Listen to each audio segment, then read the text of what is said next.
Et voici celle que vous rêvez d'avoir dans votre répertoire téléphonique, Hortense Diftin. Bonjour Hortense. Bonjour Yana, bonjour tout le monde. Alors votre numéro c'est bien le 06 4... Voilà, c'est ça, exactement. Elle va me détester. Ah, Alors, le téléphone mobile, Hortense, les forfaits, tout ça... comment réduire son budget téléphone? Elle était en train de terminer sa Oui, chronique. j'ai envie de dire en arrêtant d'appeler. Parce que franchement, maintenant, pour réduire son budget téléphone, quand on sait qu'il existe des forfaits à 0 €, à moins que l'on vous donne de l'argent pour téléphoner, je vois pas trop comment on peut faire pour réduire son budget téléphone, à part en arrêtant d'appeler complètement. Et puis si maintenant baisser le prix de son forfait, c'est pas très compliqué, ce qui serait bien, ça serait de relever le niveau des conversations.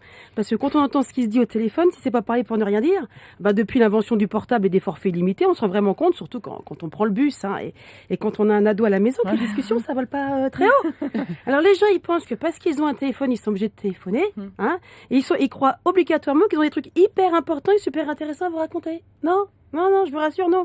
Ils ont des conversations illimitées et low cost, comme leur forfait de téléphone. D'ailleurs, pour ma mère, j'ai pris un forfait bloqué. Ça me coûte un poil plus cher, mais c'est le prix à payer pour pas qu'elle me tienne la jambe plus de 2 heures dans le mois. Alors d'ailleurs, je me suis demandé ce que voulait dire low cost. Oui, ça veut dire quoi, un low forfait cost? low cost. Soit ça marche, soit ça marche pas. Peut-être ça veut dire que tu entends pas bien tout ce qu'il te dit. Et c'est pas très gênant. Ou il y a des positions que tu peux pas prendre. Je sais pas. Alors, et c'est quoi entre gratuit et low cost au niveau mobilistique du téléphone? Pas que c'est plus chic de dire gratuit que low cost. Donc je me suis renseignée. Oui. Et à ma plus grande surprise, j'ai appris qu'en fait low cost, c'est le service client qui est allégé. En fait, t'en as pas ou peu, et quand tu en as, c'est cher. Alors moi, j'ai pas un forfait low cost, je peux vous dire que si j'ai besoin d'appeler un conseiller de clientèle et taper 9-12 fois, c'est comme pour la poste, faut prévoir la demi-journée, et j'ai beau payer plein pot mon forfait, je paye aussi plein pot ma mise en relation avec un conseiller de clientèle. Après le bip sonore, la mise en relation avec un conseiller de clientèle vous sera affectée à 33 centimes la minute.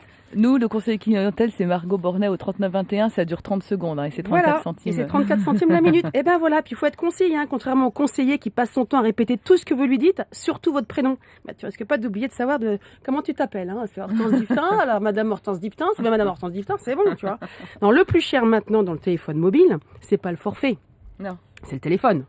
Ça dépend. Et même si on en trouve d'occasion ou reconditionné ou je ne sais quoi, un bel appareil photo GPS, enfin je veux dire un téléphone, ça coûte toujours un bras. Alors moi à la maison, j'ai décidé de prendre les choses en main, vous me connaissez comme d'habitude, et de remettre au goût du jour un dicton qui a tendance à disparaître, à part en Corse. Alors, la parole est d'argent, mais alors le silence est d'or. Bon, merci Hortense. Alors on va revenir.